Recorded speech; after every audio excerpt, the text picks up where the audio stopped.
সুপ্রিয় দর্শক, আসসালামু আলাইকুম। আশা করি আপনারা সকলে ভালো আছেন এবং যে যেখানে আছেন সুস্থ আছেন।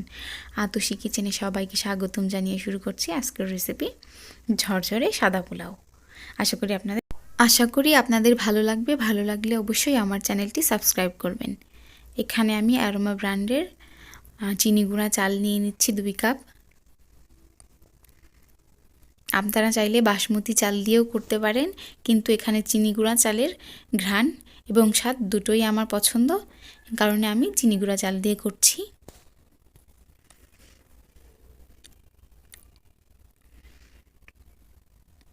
এবার ভালোভাবে নর্মাল টেম্পারেচারের পানি দিয়ে চালগুলো কষলে কষলে ধুয়ে নেব,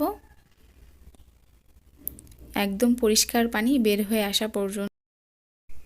এবার আমি একটা স্ট্রেনারে পানি ঝরাতে রেখে দিব 10 মিনিটের জন্য। এ পর্যায়ে একটা প্যানে সয়াবিন তেল নিয়ে নিচ্ছি পরিমাণ মতো।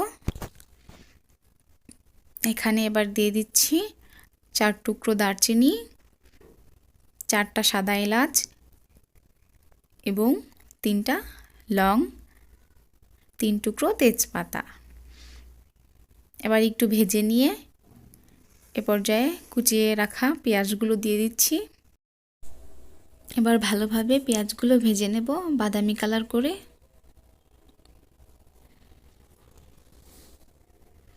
এই পর্যায়ে আমি এখানে আগে থেকে ধুয়ে রাখা চালগুলো দিয়ে দিচ্ছি।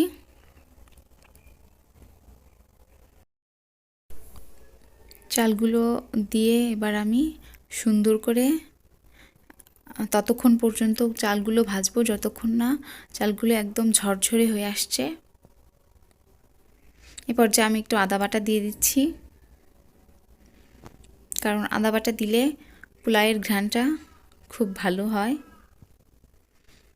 এই পর্যায়ে আমি খুব ভালো করে চালটা ভেজে নেব, একটা শনশন শব্দ হওয়া পর্যন্ত চালটা ভেজে নিতে হবে। এ পর্যায়ে আমি এখানে ফুটন্ত গরম পানি দিয়ে দিচ্ছি 2 কাপ এবং তরল দুধ দিয়ে দিচ্ছি 1 কাপ। এবার দুধ দিয়ে আমি ভালো করে মিশিয়ে নেব। মিশিয়ে নিয়ে এ পর্যায়ে আমি ঢাকনা দিয়ে ঢেকে দেব।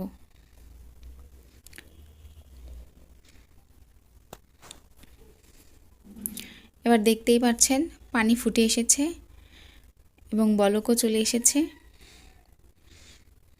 এবার আমি ঢাকনাটা উঠিয়ে নিলাম। এবার এখানে 4-5টা কাঁচামরিচ দিয়ে দিচ্ছি এবং এখানে আমি কিছু কিশমিশ দিয়ে দিচ্ছি। হাতের কাছে না থাকলে আপনারা নাও দিতে পারেন, এটা অপশনাল। এবার আমি লবণটা চেক করে লবণটা দিয়ে দিচ্ছি। পর্যায়ে নেড়ে চেড়ে আবারও ঢাকনা দিয়ে ঢেকে রাখবো 5 মিনিটের জন্য।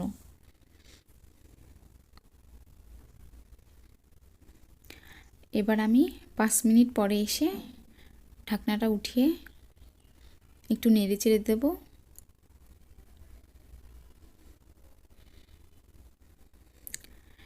এ পর্যায়ে আমি এখানে একটু বেরেস্তা দিয়ে দিচ্ছি এবং তেজপাতা উঠিয়ে নিলাম।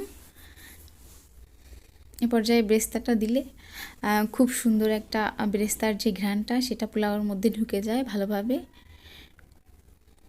আবারও আমি ঢাকনাটা উঠিয়ে ভালোভাবে নেড়েচেড়ে মিশিয়ে দিয়েছিলাম। এ পর্যায়ে দেখতেই পাচ্ছেন আমার পোলাওটি খুব সুন্দরভাবে হয়ে গেছে এবং খুব ঝরঝরাও হয়েছে।